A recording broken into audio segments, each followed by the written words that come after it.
Shalom, shalom, shalom.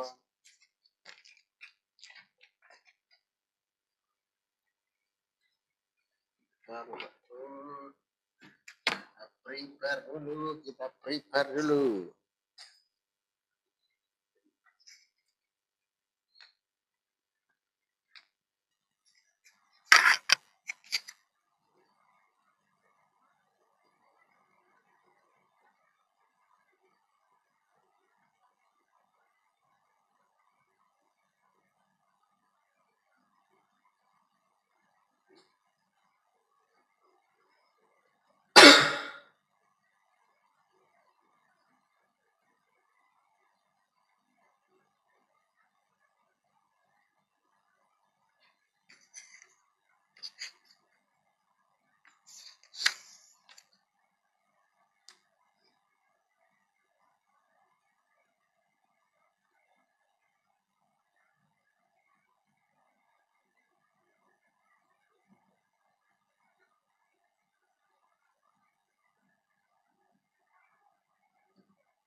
Curahkan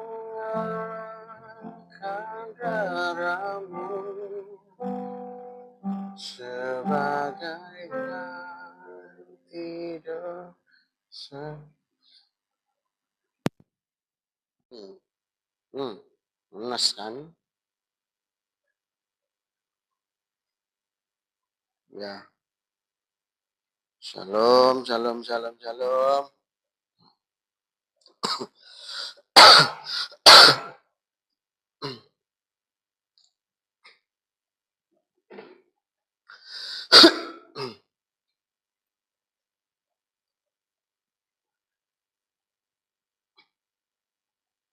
Ya, kita satukan hati dalam doa. Bapak, kami ucapkan terima kasih Tuhan. Ingin memuji, meninggikan nama Tuhan. Tuhan kau pakai buat hidup kami, supaya kami dilayakkan Tuhan. Menikmati pertolongan-Mu, pemeliharaan-Mu dalam hidup kami. Kami mengucapkan terima kasih. Kami bisa dijagai, mendapatkan tidur yang nyenyak. Terima kasih, haleluya. Amin.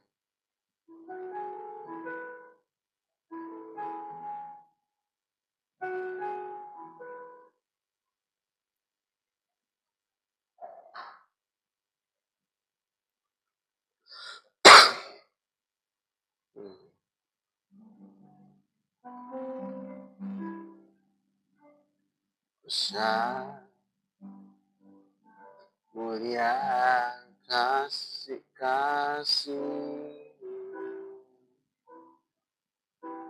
Kau korbankan hidupmu,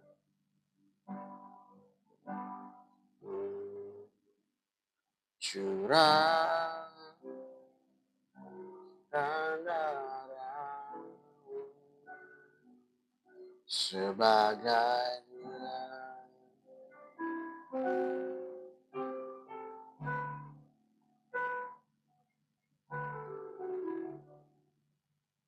kau berikan harapan di dalam kesesakan. Aku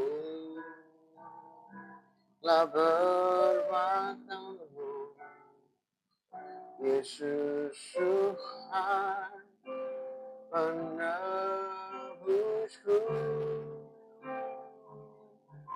karena kasih-Mu yang selamatkanku, memujikan, menembus hidupku, ku akan syukur karena padamu.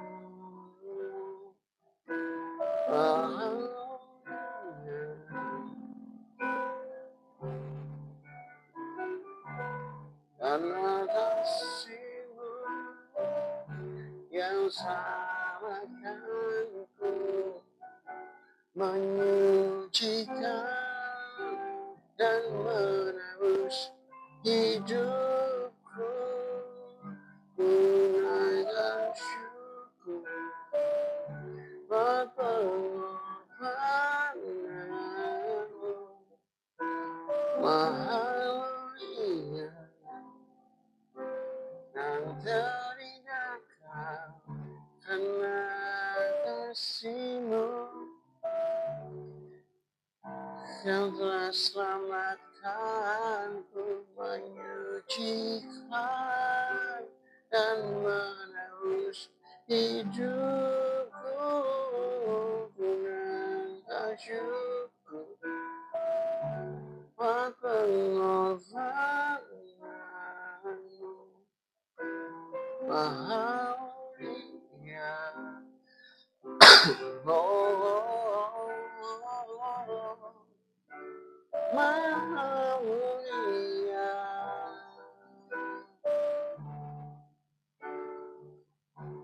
Haleluya,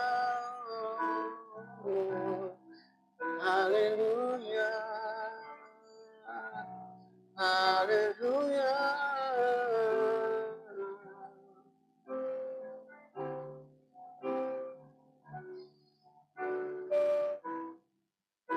Haleluya.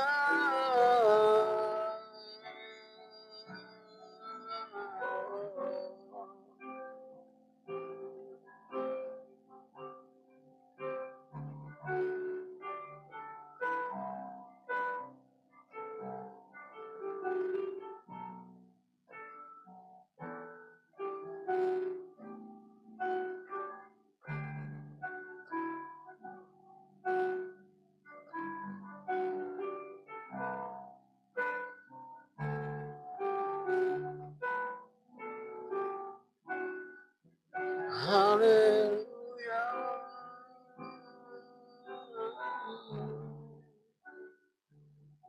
Bapa, kami akan mendengarkan kebenaran firman-Mu, Tuhan. Biarlah firman-Mu menjadi kekuatan buat hidup kami. Firman-Mu menjadi pedoman untuk hidup kami melangkah, dan kami semakin bersuka cita karena hari ini lebih baik daripada hari kemarin, dan hari kemarin dan hari lusa akan lebih baik daripada hari ini. Janji-Mu iya dan amin pasti terjadi di dalam hidup kami. Kami percaya tuntunan bimbingan-Mu di dalam hidup kami, Kau senantiasa membuat kami lebih tenang daripada tanpa Tuhan.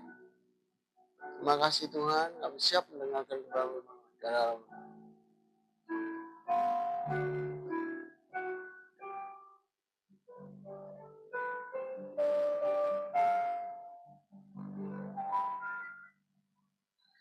Sebentar saya cek dulu ya. Nah, puji Tuhan, masih kerekam. Oh, Tuhan Yesus. Begini nih ya.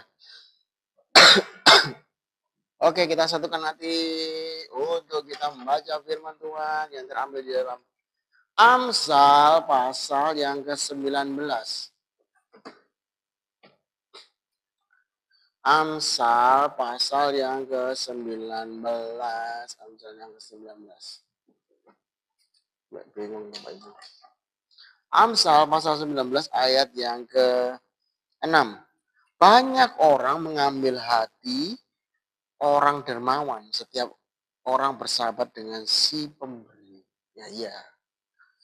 Banyak orang mengambil hati pada orang yang dermawan. Ya, orang yang kaya itu eh, orang yang kaya mendonasikan, ya itu banyak temannya atau banyak followernya, banyak orang yang suka, banyak orang yang mendekati.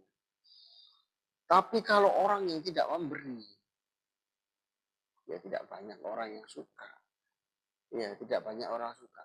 Maka eh, hiduplah memberi. Hiduplah memberi. Jangan pelit. Jangan pelit. Dermawan artinya orang yang suka memberi.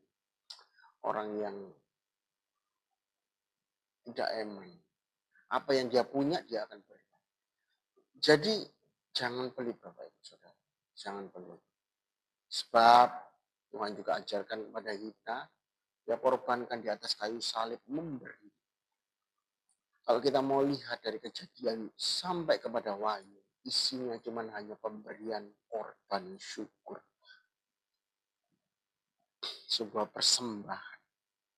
Memberi yang terbaik, yang paling the best. Ya, the best. Ya. Itulah. Yang selanjutnya. Orang miskin dibenci oleh semua orang, saudaranya, apalagi sahabat-sahabatnya mereka. Nah, kalau dibandingkan dengan tadi, orang kaya, orang yang memberi, orang yang suka memberi, selalu punya sahabat. Kalau yang kedua, orang miskin dibenci oleh semua saudaranya, apalagi sahabat-sahabat yang menjauh dia. Ya, jadi ada ilustrasi seperti ini, Bu. Ada anjing yang tua dan dia sakit-sakitan. Dan anjing ini sudah diobatkan. Tapi anjing yang liar ini tetap nggak bisa sembuh. Padahal dia adalah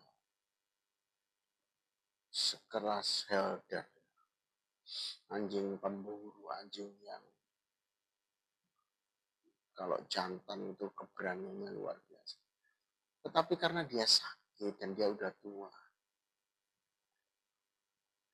anjing ini tidak dihiraukan kembali. Padahal waktu masih muda, anjing ini adalah pemimpin daripada kawanan. Anjing sekompleks. Di kompleks itu anjing ini adalah anjing pemimpin. Tapi karena dia sudah tua, ya begitulah. Dan sakit-sakitan sudah tidak ada yang menghirau. Begitu pula dengan orang yang miskin. Saya ilustrasikan anjing yang tua dan sakit-sakitan itu artinya tidak ada yang bisa diambil. Tidak ada yang bisa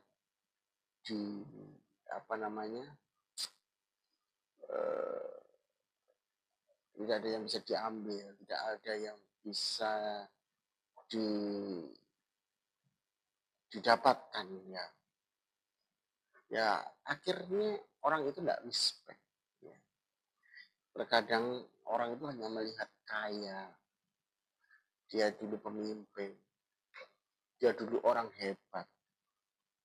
Tapi ketika dia sudah jatuh, orang tersebut yang orang hebat, orang yang kaya tadi jatuh, orang tidak ada respect sama sekali. bahkan sahabat saudaranya pun membenci. Hidupan ini juga seperti itu, Bapak Ibu. Di dunia yang nyata, seperti layaknya anjing yang tua, sekalipun dia dulunya adalah pemimpin, dia dulu yang paling ditakuti, dulu yang paling disegani, tetapi kalau sudah tua dan sakit-sakitan, artinya atau tidak berguna, tidak ada dampak, tidak memberikan sesuatu, ya dia akan diacuhkan begitu saja. Ya, inilah fakta dunia. Maka daripada itu, teruslah menjadi orang yang jangan sampai miskin. Kalau tahu Tuhan izinkan miskin, ya biarlah kita hidup di dalam bersyukur. Bersyukur, tetap pelihara manajemen uang dengan sebaik-baik mungkin.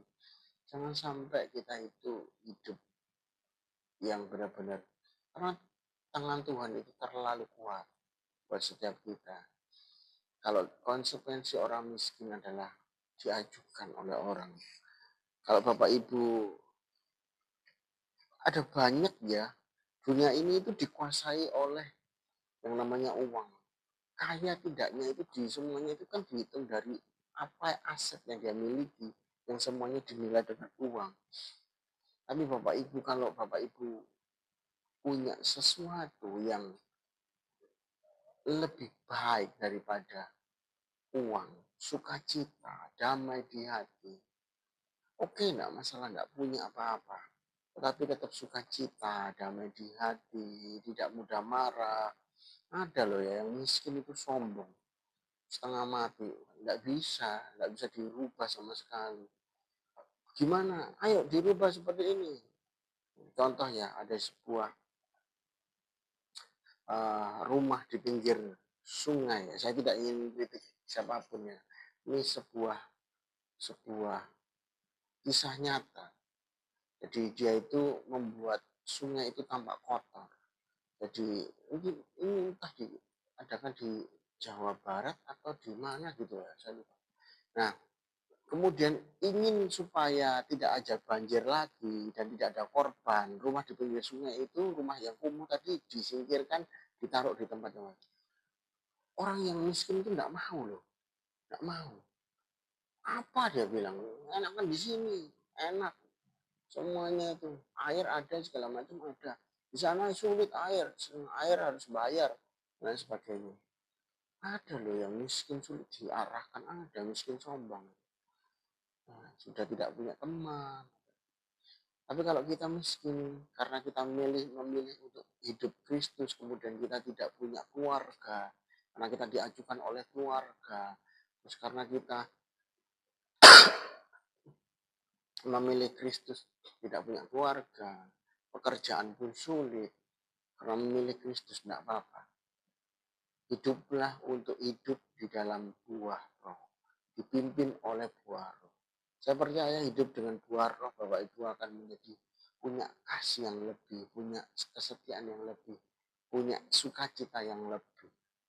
Ya, ya, rendah hatilah terus di dalam takut akan Tuhan. Karena Tuhan katakan orang yang miskin itu sanggup melihat Allah. Iya kan? Orang yang miskin sanggup melihat Allah. Percayalah, tangan pengasihan Tuhan akan ada setiap waktu dalam hidup kita. Kita akan dekat kepada Tuhan. Ada banyak saya melihat ya, orang yang cinta Tuhan, hidup yang di dalam kesederhanaan. Nggak hitung-hitungan sama Tuhan. Bahkan nyumbang buat Tuhan. Dan lihat rumahnya begitu mengerikan. Tapi untuk Tuhan itu nggak hitung-hitungan. Tuhan limpahkan dia dengan sukacita. Walaupun dia hanya berkayuh naik sepeda bersama anak-anaknya pergi ke gereja. Yang lainnya mungkin bisa naik mobil, yang lainnya bisa naik motor, tapi dia dengan sukacita. Malah Tuhan berkati secara luar biasa. Dengan hati yang benar-benar luar biasa. Lapangnya, lebarnya, luasnya samudra. kasih dalam hidup dia. Ya, jadi seperti itu Bapak Ibu. Diusahakan tidak memilih untuk hidup miskin. Tetapi kalau karena kita memilih Yesus Kristus, kemudian kita diajukan, kita tidak dapat hak waris, kita tidak dapat pekerjaan karena kita Kristen sendirian di kota itu, di pulau itu, di keluarga kita. Tidak apa-apa. Tidak apa-apa. Tetap berlebar kasih Allah di dalam hidup kita. Saya percaya Tuhan akan berikan kemujuran walaupun Bapak Ibu dalam kesederhanaan, di dalam hidup yang itu hanya cukup saja, tapi saya percaya Tuhan akan pelihara Bapak Ibu. Lanjut.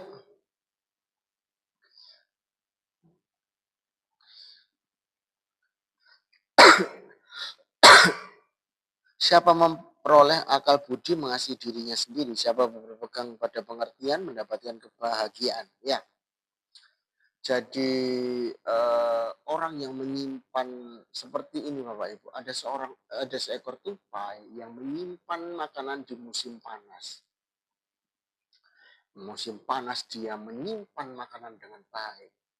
Kemudian ketika dia musim hujan, dia tinggal menikmati hujan sambil menari-nari, sambil menyanyi-nyanyi, putarkan satu musik, dia menari-nari di sebuah film kartun ya. Musim panas dia mencari, di musim hujan, musim dingin, dia menari-nari sambil memakan buruannya. Karena dia belajar tentang musim-musim. Ketika musim dingin menyerang, dia merasa kelaparan di tahun-tahun yang lampau. Dia belajar dari situasi itu dan dia tidak akan jatuh pada lubang yang sama. Sehingga hidupnya bahagia. Ya, jadi Bapak Ibu, ilustrasi tentang tupai itu adalah tupai yang berpikir. Hidup ini kalau kita tidak berpikir, otomatis kita akan sulit untuk menyelamatkan diri kita sendiri. Kita bahkan akan membuat jerat buat diri kita sendiri. Seringkali orang tidak berpikir akan dirinya sendiri. Tinggal dor, mulutnya cetas-cetos, dia tidak mikir ke belakangnya seperti apa. Dia tinggal angger, dar, ditembak semuanya, akhirnya dia dikeluarkan di pekerjaan. Ya, karena mulutnya yang terlalu vokal, ya, terlalu labrak sana, labrak sini. Akhirnya apa? Dikeluarkan karena dibilang apa? Perusahaan ini tidak butuh orang yang suka uh, uh, membuat situasinya menjadi gaduh. Ya iya, ada mau. Akhirnya dikeluarkan. Ya sudah. Itu karena kurang bijak. Hidup ini harus pakai akal budi untuk mengasihi diri sendiri. Ya. Kita harus mengasihi diri sendiri, harus prepare kepada diri kita. Jangan sampai kita membuat diri kita menjadi semakin hancur. Kita harus buat diri kita tidak hancur. Ya. Siapa yang berpegang pada pengertian, itu akan mendapatkan pengertian, ngerti akan sesuatu, dipelajari dengan baik. Apapun situasinya, jangan asal masuk, jangan asal nyolot, jangan asal segala sesuatunya. Kita tahu dia itu bisa diajak omong atau enggak. Ada orang itu yang bisa diajak omong saat dia serius, dia pengennya serius, saat bercanda, dia bercanda. Tapi ada orang yang serius terus, ada orang yang bercanda terus. Ya serius dibuat bercanda, bercanda dibuat bercanda yang lebih luar biasa. Ada orang yang pengennya itu serius terus. Ya diajak bercanda, ya bercandanya dianggap serius. Dianggap sesuatu hal yang fakta. Nah seperti itu. Ya itu orang yang nggak bisa humor. Kita harus pelajari. Jangan kita itu salah masuk dalam berkata-kata, salah guyon dan lain sebagainya. Membuat orang lain menjadi sakit hati. Ya. Nah, tapi kan saya tidak ada niat. Saya ingin mencairkan suasana. Icebreaker kalau orangnya serius tidak akan bisa jadi icebreaker. ice breaker, ya, akan membuat hatinya semakin pedih. Apalagi dia dalam keadaan yang di rumahnya itu lagi terjadi peperangan dan dibawa ketika dia berada di pekerjaan, dia dalam keadaan yang serius memikirkan rumah tangganya. Ya akan berantem. Wah, berantem gak karu-karuan. Jadi kita harus perhitungkan dengan baik-baik. Saksi dusta tidak akan luput dari hukuman orang yang menyebar-nyebarkan kebohongan akan binasa. Ya, ini contoh ada seorang karyawan yang memasukkan dokumen untuk supaya perusahaannya tidak pilot. Ya. Tapi apakah itu bertahan? Tidak. Suatu waktu pasti akan datang yang namanya audit.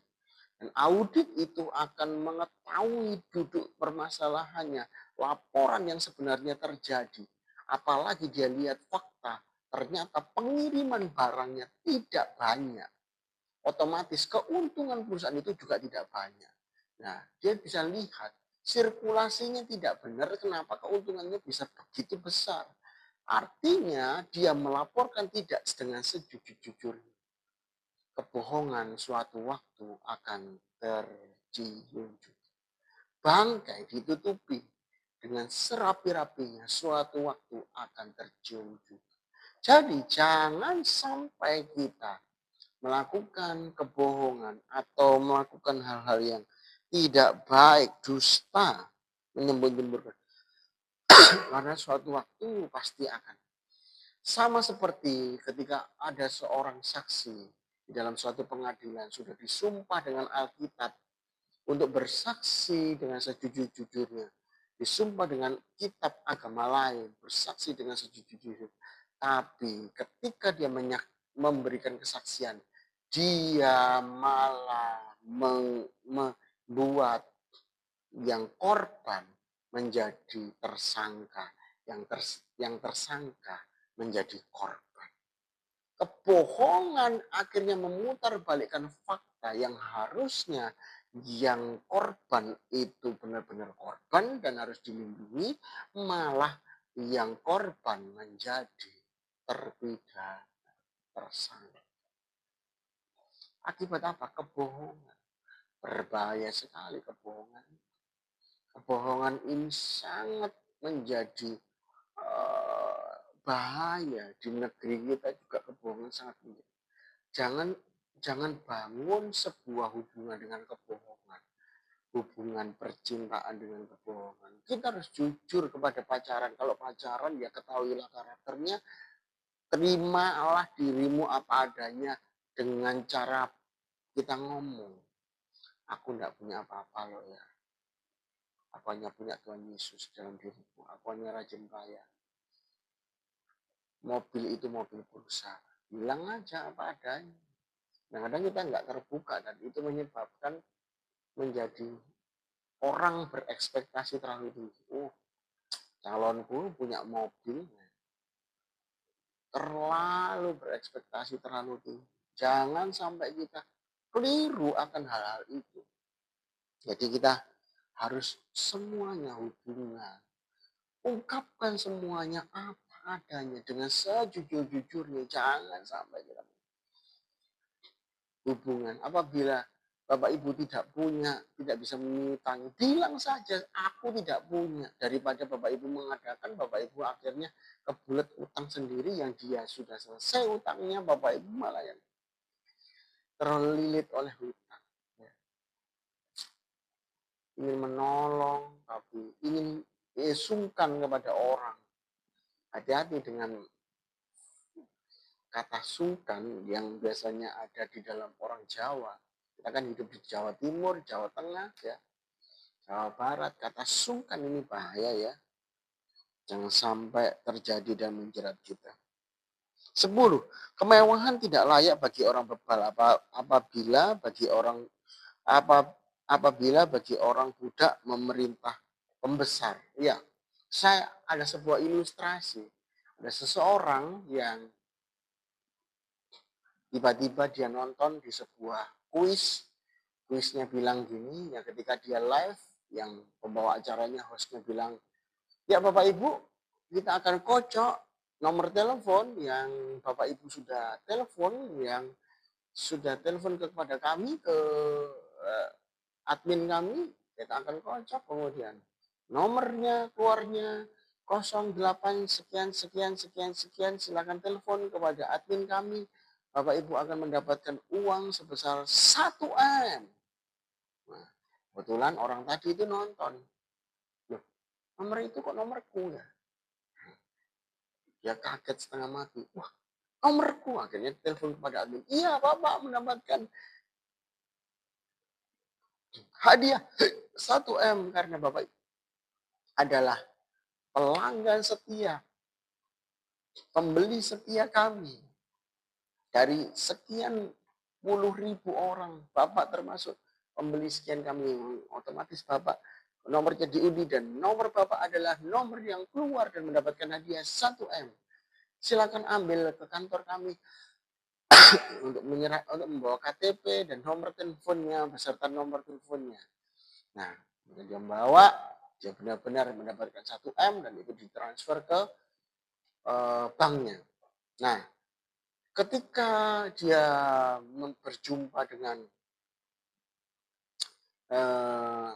berjumpa dengan keluarganya, keluarganya bilang, ayo kita membeli mobil yuk, ayo membeli mobil yuk. Keluarganya, anaknya minta, ayo Pak kemana yuk, ayo. Istrinya bilang, ayo kemana. Dan juga dia juga punya keinginan sendiri, ingin membeli sesuatu. Dan dia belikan jam tangan yang mewah sekali seharga 300 juta, Rolex ya, seperti itu. Kemudian dalam waktu 2 hari, uang 1 M itu mendadak habis. Suatu ketika yang punya kuis, Pak, Bapak nggak lihat ada syaratnya yang ada di dalamnya ketika Bapak membawa amplop. Oh, ya saya ingat. Itu menjadi hak milik Bapak dan kalau Bapak bisa menjaga 1 M ini dalam waktu 1 bulan, Bapak akan mendapatkan 5 M. Kalau tidak, uang itu akan diambil kembali. Dia tidak lihat isi amplop yang harusnya dijaga uang 1 M itu. Tetap 1 M selama 1 bulan.